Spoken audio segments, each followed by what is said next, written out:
Kevin neglects to tell her that it happened because, well, I was in the middle of it, babe, and I was enjoying myself too much.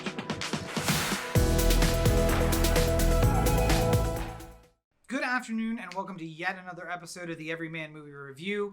I guess the unofficial kind of theme for these set of episodes is going to be women taking care of business, because the last time we talked about Buffaloed, the story of Peg Doll and collecting debt in Buffalo. And this week we're going to talk about Unpregnant, a movie about a couple of teens in Missouri going on the road trip of a lifetime. But before we get too far into it, let's get through the pleasantry, shall we? Unpregnant is directed by Rachel Lee Goldenberg, who is also the director of another fantastic teen movie, Looking for Alaska, which was also based on a book, that one by John Green. I really enjoyed both. It's also written by Bill Parker, Jenny Hendricks, Jennifer Caitlin Robinson, Jenny Hendricks, and Ted Kaplan, both of whom are also the authors of the book on which it was based. It is starring Lu Richardson as Veronica, Barbie Ferreira as Bailey, Giancarlo Esposito as Bob, Alex McNichol as Kevin, Sugar Lynn Beard as Kate, Danny Love as Jared, and Marcos de Silva as Jerry Butler. So I'm not sure what I expected going into Unpregnant. Obviously, it's about a struggle that I am well aware of, and that is unfortunate, and that Veronica goes on a rant kind of in the middle third of the movie about, and that's if you are a teen in a majority of the country, you have no rights.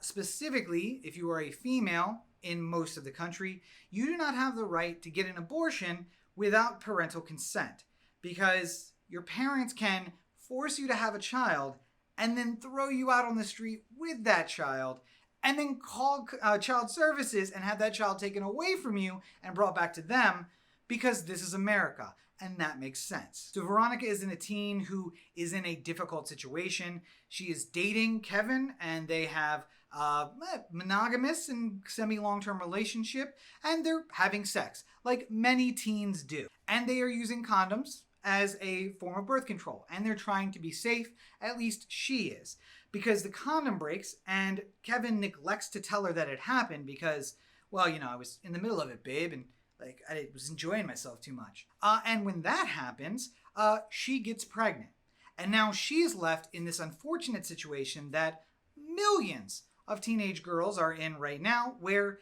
she either has to tell her mother about this situation and then have her go with her to a clinic that is also not nearby. It's also very far away, because Missouri, and that's how Missouri works. Or she has to drive to the nearest clinic where she doesn't need parental consent, and that is in Albuquerque, New Mexico. Now, it's probably weird for people who don't know about the size of the country, but that is a long drive. I find it funny that, again, I live in LA now, and we were talking about visiting a friend of mine who lives in the Bay Area. That is an 8-hour drive, and we're still in the same state of California. You can actually drive 14 hours across Texas and still be in Texas. And for people on the East Coast, it is mind-boggling. It was mind-boggling for me to learn those two facts, because in 8 hours, I could drive from Maryland, where I grew up, to Florida. And we took a trip for spring break from New York down to Daytona Beach. And that trip took 14 hours. So what you're telling me is I can go through every state of the Eastern Seaboard and be essentially the same trip as going across one state. The distances are mind-boggling. So if you were to look at a map and you say, okay, Missouri and then Oklahoma, a little bit of Texas, New Mexico, not that far. It's real far. And they're going to do that because they don't have the rights that women in other places have, because we allow states to decide, and because conservatives in some states want to force women to not have a choice over the control of their own body, and then completely ignore the consequences of that and offer no aid at all. And Veronica is in a particular situation because she has already been accepted to an Ivy League college in the fall. She's a senior in high school. She's 17. So let's get this straight. Veronica is, and again, it's fictional, but I'm sure that there are real stories with that involve this. She's 17. She has said, I am going to go to an Ivy League college, Brown, in the fall. She has likely already dedicated herself to that and probably signed the loan documents, which will basically enslave her for the rest of her life to paying off this debt. And trust me, I know a bit about that. She could even sign up to go into the military at 17 and, in fact, enter the military at 17 if she graduated high school. So she could go and die in the sands of Afghanistan or Iraq, but she can't make a decision about her own body. She also, by the way, can't have a beer. She can go and die for her country 8,000 miles away, but she can't buy a beer in the bar down the street from her house. So this is more to my general sense of being upset at the way that we take these high school seniors, these 16, 17, 18-year-olds, and we pick a line and say, here but no further, and then at some point we also blur that line, because I went to college living on my own for the first time at 18. Also at 18, a few months earlier, I, a grown man who could have gone to jail for the crimes that I committed, not that I committed crimes, had to ask another grown man if I could get up and leave the room to go pee. So I was in high school, 18 years old, allowed to have cigarettes because I'm 18, but I can't smoke on school property because reasons. I have to ask another man if I can go pee, but I could also go volunteer to die for my country. How does this make any sense? I'm getting off topic. The point of this is she has to make a long drive to make a decision about her future and her body without letting every person in her life know. Also, there's a rumor going around because she takes her pregnancy test at school, obviously, so her mom doesn't find out. And then when it gets dumped, somebody finds it. And of course, well, now there's a rumor going around the school about who's pregnant, and it's her, but she doesn't want to say anything, and her friends are real shitty. And I really hate popular kids so much. And maybe that's because I wasn't one of them. Maybe if you're a popular kid, you're going to look at this and be like, this isn't fair. We weren't like that. But it totally was. You're mean girls. You just didn't realize you were the mean girls. I'm sorry. Boy, I'm really just letting things go in these last 8 episodes. 8 episodes left, though, by the way, folks. So she turns to the only person she thinks she can turn to. Her friend Bailey, who found her in the bathroom, offered assistance. She turned her away. She has treated her like crap since middle school. Kind of that same old story about how two people are really close friends in elementary and middle school, and then one of them takes the route of like, I don't care what people think of me, and the other one takes the route of like, I really care what people think of me, and this person gets in with the popular crew, and this person does not. So then this person, along with their friends, just turns on the unpopular person, and that's been her situation. But there's still that bit of friendship there. So when they come and ask for your help, you feel like, this is still the person I care about. This is still the person I have memories with. I'm going to help you out. And Bailey does. She gets her in her car and forgets her plans for the weekend because Veronica also has it all planned out. We need to leave now, and then bam, bam, bam, bam. We're going to get some money. We're going to get some gas, and then we'll stop for sleep, and then we'll get some gas, and I'll be there at this time in the morning, and then I'll be there for 3 hours, and I'll turn around, and we'll be on our way back, and bam, bam, bam. I can be back by Monday morning in school, and nobody will know that this has ever happened, and I can be free from this whole thing. But things do not go as planned. She is hoping that she will tell Kevin, her boyfriend, about this, and that he will offer some money in exchange so that, she can pay for the procedure. And instead, he takes her out to dinner and proposes because, like every guy from my high school, you just propose to the first chick you knock up. And that's really not fair. Some of them propose to the first chick who would have sex with them. Some of them propose to the same girl they dated in high school because they realized that they peaked and they weren't going to do any better, and you might as well lock this chick down now. At my last high school reunion, I wasn't the one who came the furthest. I was pretty close, but I wasn't the furthest. A member of my class actually moved to Paris, and he came back for the reunion because bragging is the only thing I can think of. But they also said, how many kids does everybody have? And it was rare. It was a rarity for someone to say 0. I can say 0. I mean, at least that I know about. But there was somebody there who had multiple children. At my 5-year reunion, someone had 5 children. Good grief. Good grief. And somebody at my 10-year reunion had 7 children. And I feel like I need to have that freshman health class about, like, you know what condoms and birth control are, right? Like, this doesn't have to happen every time you have sex. I feel like I got a lot of personal emotion mixed up in this movie. Let's try to continue. So instead, she says, let me think about it. She takes the ring. She goes to a pawn shop and pawns it to get the cash for the trip that she needs, which kudos, lady, kudos. And then they're all falling on the road. And nothing goes to plan the way that these things, at least in movies, always end up. But this is also as far as I can go without giving too much away from the movie. So if you want to hear more, continue listening. If you don't want to hear the spoilers, skip down to the time down below, but you better go now because the spoilers are about to start right here. So Bailey grabs a car and they go. Turns out mom's boyfriend's car, and he definitely is going to report that stolen. They face being stuck in places. They face falling asleep for too long. And of course, Veronica has her list of like, I'm going to be late now. I'm not going to make it. They realize at one point that Veronica doesn't even have an appointment. They're racing to get to Albuquerque and she doesn't have an appointment because she's too scared to call. So Bailey calls for her. And then they get abducted by some ultra-conservative pro-lifers who overheard her making the appointment and then offered them a ride under false pretenses. And then they get chased down. And they steal the guy's truck and then they get chased down by him in a bus with a big baby on the side of it because that's how crazy people in the South are. But they escape that just to be picked up by, and I missed this, so let me go back, that they're at the carnival when she makes the appointment.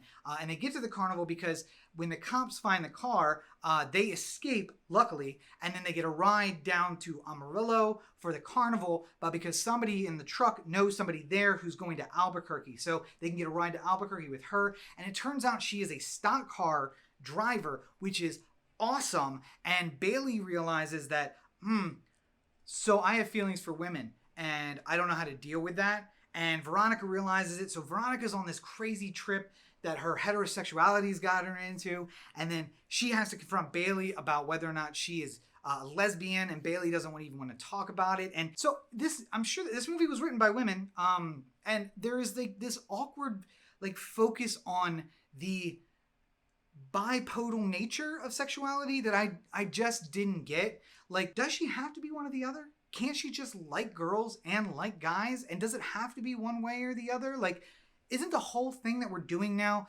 being fluid about sexuality and just saying, you like who you like? Does it really matter? I mean, that's the way we should be. But anyway, it's a bipodal selection. She has to admit that she likes girls and only girls because that's what they do in the novel, I guess, and that's what ends up in the movie. And so she admits that, and then she has to admit that to herself. And then they instead of going with that girl, which obviously Bailey really wants to do, they go with the crazy couple who kidnaps them, but then they escape and they find a bus terminal in the middle of nowhere, and they were waiting for the bus, and then they realize when they actually walk there that there is no bus. It's an old bus terminal, but there's a limo service next door, and then they meet Giancarlo Esposito, who is a crazy guy. If you think you're getting Gus Fring from Breaking Bad, you are not. This is the opposite. Gus is all like well put together and everything's practiced and ready, and Bob is just like, my name's not really Bob, but you can call me Bob, and are you here with the feds? Like, it's crazy. But he's like, I'm gonna get you to your appointment. And like in the limo, and off they go, and they think they're finally having a good time, and they're like getting together, and like now we're gonna do our little like secret handshake that we used to do when we were little. But Bailey falls asleep, and Veronica's friends call her because they say, she calls them because they say, we're going to call the police if we don't hear from you. And then she ends up talking trash about Bailey while she thinks Bailey is sleeping. Mainly that they think that Bailey is the one who's pregnant when actually Veronica is. And because she's so afraid of them, she doesn't correct them. Bailey hears it. It causes a scuffle. And then Bailey leaves. But she finds out later that when they get to actually Albuquerque, that someone has seen a girl making the same crazy drink that Veronica's making. And she's like, it must have been Bailey. We're the only ones who make it this way. Where did she go? Why would she be in Albuquerque? And then it occurs to her, when we stopped being friends, it was right around the time her parents got divorced. And Bailey's dad moved to Albuquerque. And the whole reason she's coming on this drive is because it's an excuse. Taking Veronica is an excuse to finally go confront her dad, who she hasn't seen in years. So Veronica blows off her appointment and goes to be with Bailey to show her true friendship, and the dad is shitty to her. And men, for the most part in this movie, aren't really great. Bob is pretty fantastic. Kevin is not. The dad is not. And I wanted to be like, this is such like a feminist, man-hating movie. But then I thought about a lot of the people that I know, and I know a lot of friends of mine who have baby daddies. who are pretty shitty and who have dads who are pretty shitty. And I have some friends who are pretty shitty dads. So, yeah, no, it's just maybe guys are just terrible and we're the problem. I mean, not me specifically. I'm awesome, but they're the problem. But nonetheless, after being there for Bailey, Bailey's like, I want to be here for you. They figure out if we get there, we can get this other appointment and still get back in time. So they go to the appointment, and the least important thing from this movie is the appointment. It's about getting there, and then what happens. And then they realize they're in Albuquerque, they're out of money. What are they going to do? So they have to call the parents, and the parents get them home. Mom confronts Veronica about everything and just basically says, you could have told me. And there's this like heartwarming moment. And it's like, after all the stuff they've been through, they have her and her mom have this heartwarming moment where she's like, you didn't even have to go through this. I would have backed you with your decision. And so the mom and the daughter learn something about each other. And then it's school because it's Monday. And that's what Veronica was trying to get back for. And at lunch, she was walking with her little tray. And she's like, sees her friends. And they call out to her. And she's like, nah. And she turns. And she goes and sits with Bailey. So now we know, oh, they're friends again.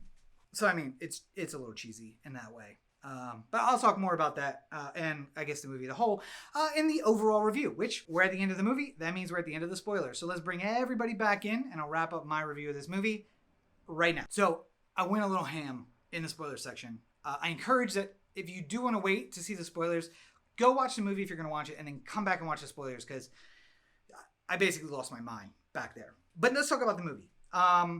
Haley Lu Richardson and Barbie Ferreira. Two names you probably don't recognize offhand, but that you should. Barbie Ferreira plays Kat in Euphoria, which is, I didn't realize it until literally just when I sat down to do this review. I'm like, that's who she is. She's Kat from Euphoria. And if you haven't seen Euphoria, absolutely go watch it. It's a show, so it doesn't really fit in with the reviews, but it's amazing and you should be watching it. And for my day job, a lot of our artists are in there. We synced a lot of music into Euphoria. And Haley Lu Richardson was in a movie called 5 Feet Apart, which I didn't watch, but I think it's something to do with like people being immunosuppressed or having some sort of disease and they can't be around each other, which apparently was really good. But she was also in Split, which was amazing. It's an M. Night Shyamalan movie. It's about bringing together the entire universe of Unbroken or Unbreakable and Glass and the whole thing. Split, really good. You should check it out. But those two are amazing, and they're so great at playing these two girls who have so much in common but seem so different. It's how like we put these superficial masks on so that people in the world see something else, but in reality, we are still those same little kids that we were, and these two are still those same little kids who were friends, and it doesn't matter that they're different. They shouldn't have to be separated because they see the world differently, because in the end, they're still best friends. And I mean, listen, it's a pretty typical road trip movie. I think we've seen this done so many times before. I'm like stretching for names of movies. And the only one I can really think of is Sex Drive, where friends bring in a guy who has a car and they all get together to go take one of the friends to his like hookup date, and they all end up becoming really, it's just like that except for nothing like that. Like the concept is the same, but it's completely different. But we've seen this before. It's a road trip movie where everybody learns something about themselves and about each other, and the journey is far more important than the destination. And it was well written. I haven't read the novel, obviously, so I don't know how much of it was in the novel versus the movie, but it's fast-paced and things keep happening. And it's one of those things that, in real life, none of this stuff would actually go wrong. Like once they got the money and got on the road, it would just be a very boring trip to get there and a very boring trip back. But in this case, because it's a movie, we wanted to be entertaining, and things still catch you by surprise all along the way. Like when a guy says he has a friend who's a stock car driver and is an Amarillo, I'm of course thinking like, oh, it's a guy. Oh, but that's your bias, Rob, because then the girl gets out of the car because girls can do everything that guys can do. And oh wait, Bailey. Anyway, that's the spoiler section thing. So you have to listen to the spoilers if you want to get that. But it's written well, it's acted well. These two young women carry this movie, and it's a movie that is about this journey and not really so much about the destination, but also has a very important message about why this journey is even necessary. And as I said earlier, Veronica goes on a rant. I also went on a rant, but Veronica goes on a rant about it and her frustration with it and why it shouldn't be that way. But this is yet another movie that I would highly recommend for everyone, but with a caveat. Obviously, the subject matter is maybe touchy for some people. There are a lot of people. Listen, I have friends who have had this procedure done. I have always been nothing but supportive. My position will always be, this is not a decision I will ever have to make. It's one that maybe I would be involved in ancillarily, but it's your body and it's your decision, and I will always support no matter what somebody says. I somewhat make fun of conservatives, and I really shouldn't do that, but I do have friends who are 100% pro-life, and I will stand by them and I will help them when I can. And that is the decision you make, then great. Let's figure out how to make this best for you. But if your decision is not that, then I also want to support you. And things my parents probably never knew about me is how many times I sat in the lobby of a Planned Parenthood waiting for someone who felt as though they had no one else they could ask. And that's sad, but I'm also glad that I could be that person, that you trust me to come with you, to get you home, to take care of you, and to not judge you for your decisions. And this isn't about me, it's about the movie, but it just kind of got all of those feelings going in me.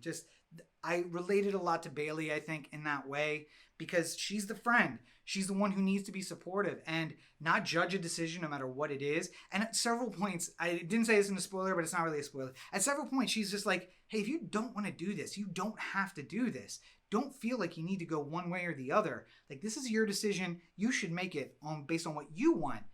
And I was just like, oh, I've had that conversation so many times before. But because of the subject matter, it may not be for everybody. There are certainly people who may have religious or political differences with this particular subject matter. The movie's called Unpregnant, so you should know what that is.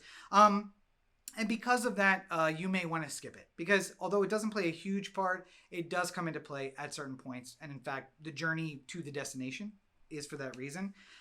There is a little bit of adult humor and adult situations. Nothing more than you're going to get in like a PG-13, a light R rated movie, probably PG-13. It really wasn't that bad. There wasn't anything that horrible. But again, I can imagine there are some states that would have banned it if they were allowed to ban movies because things. But if that sounds like a movie you would enjoy, or if, I suppose the opposite, if you don't think you wouldn't enjoy it, I would almost guarantee that you will.